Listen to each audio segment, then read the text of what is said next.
Hey everybody, Who's Your Jedi here with another review for you. This time I'm talking about episode 9 of season 8 of Dexter called Make Your Own Kind of Music.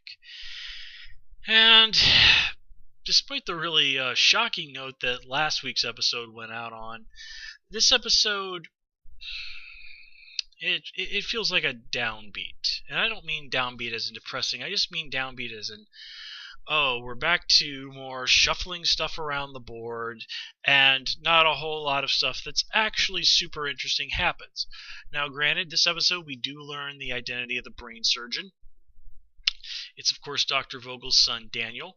Now, previously we talked about the possibility that it might have been her husband, who was mentioned previously in a couple episodes. But I'm thinking that was probably just a red herring on the writer's part. Now, Oliver, of course, is Daniel's phony identity, and we've been talking about him probably being Cassie's murderer for a long time. So that particular aspect of things wasn't any real surprise at all.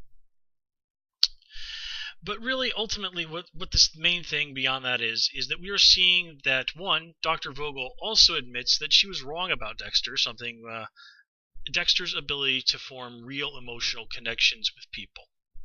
This is something I've kind of been complaining about this entire season because it took Dr. Vogel quite a long time, and especially being presented with ample evidence to the contrary that Dexter was not, as she said, this perfect psychopath. But it looks like, in fact, her son might actually be that perfect psychopath that she's looking for.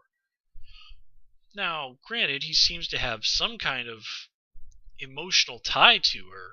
I mean, of course, he's her son. But the idea that it could be something sort of like what Dexter has with Dr. Vogel, or what Dexter has with Hannah, or Deb, or Harrison, something genuine and true and honestly human, well, that's the real question. And I can't help but wonder how that all is going to pan out for Dr. Vogel. I'm thinking the answer is badly, because here we see by the end of this episode she has chosen to ally with her son against Dexter.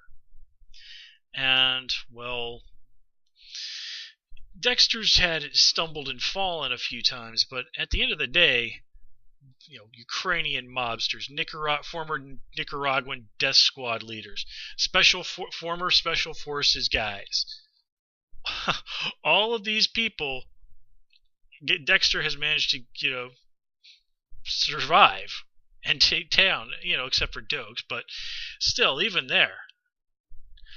So yeah, I have no doubt that Dexter will probably emerge triumphant from all of this.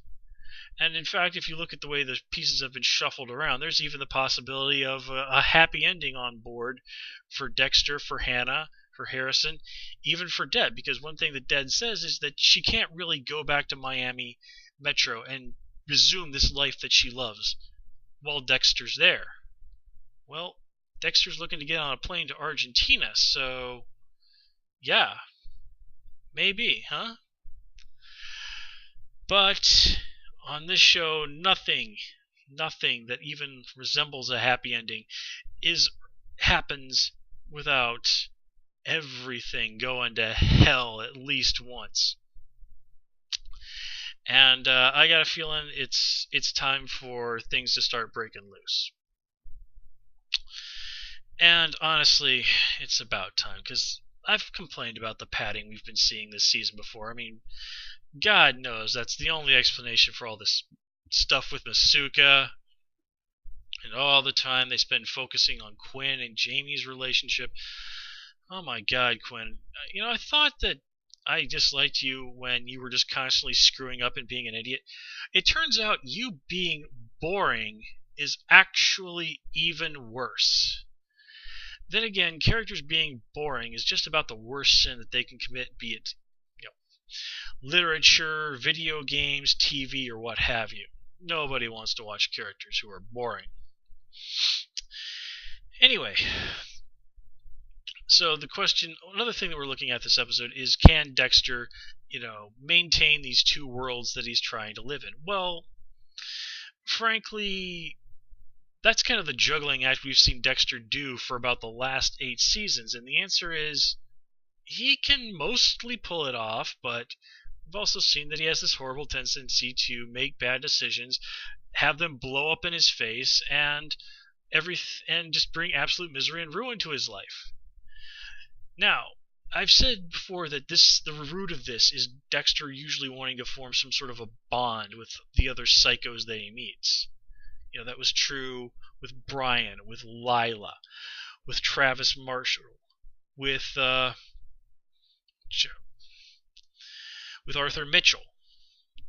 Well, you get what I'm saying here.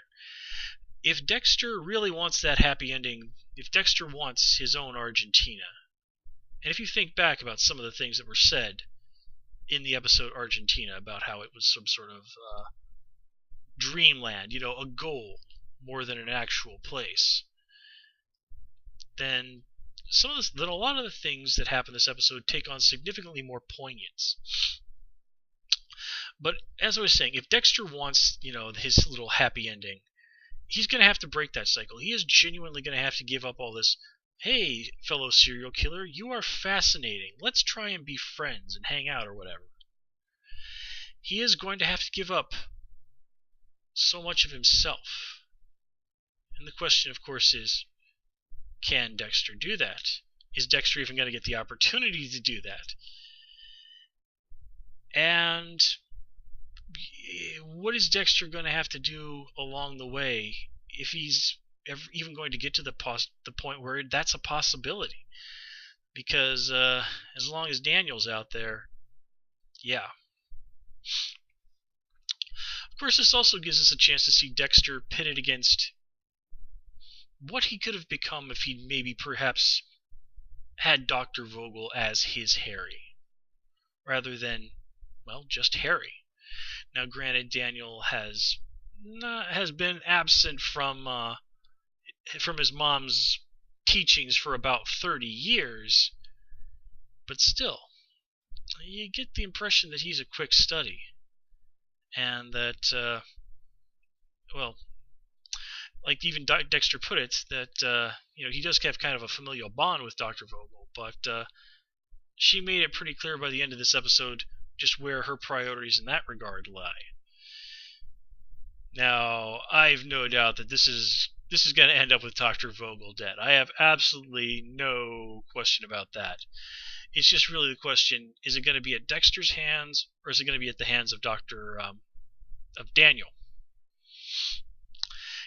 I can't help but be reminded of the scientist lady in season 5 of Buffy the Vampire Slayer, who, hey, spoiler for a show from like 15 years ago, about 10 years ago, ended up getting killed by her own creation. Anyway, nice. I do have to say this. They did use Harrison in a nice way this episode. For the most part, Harrison has really been a plot device in the way that child actors tend to be, especially exceptionally young ones. They're more of a piece of furniture in a way. They're not really there as characters. They're there to serve a function.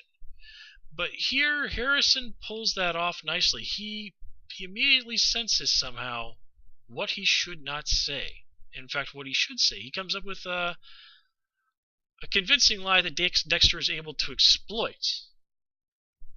Kinda makes you wonder, huh? Kinda makes you wonder. Kids are smart, and they pick up on a lot of things that adults around them don't automatically realize that they do. I mean, I work with kids. I see it. And that, ladies and gentlemen, believe you me, does lead to occasionally some very, very interesting things coming out of the mouths of youngsters. Elway, honestly, I kind of feel for Elway here. I mean, Deb is deliberately sabotaging his business, so I don't really blame her for telling her off.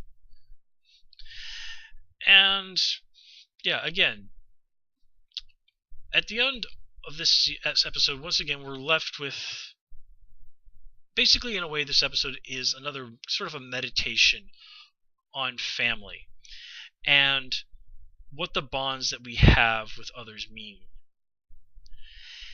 And this is, as I've said, something of a reoccurring theme in Dexter. Of the theme of family, of wanting to connect with people. I mean, Dexter's constantly trying to connect with other killers like himself. That right there puts light to what Dr. Vogel always thought about him. So, now we're looking at this big confrontation between Dexter and Daniel. Pretty fitting that both of our protagonist and his arch enemy from this season have names that start with a D. So it's the question of,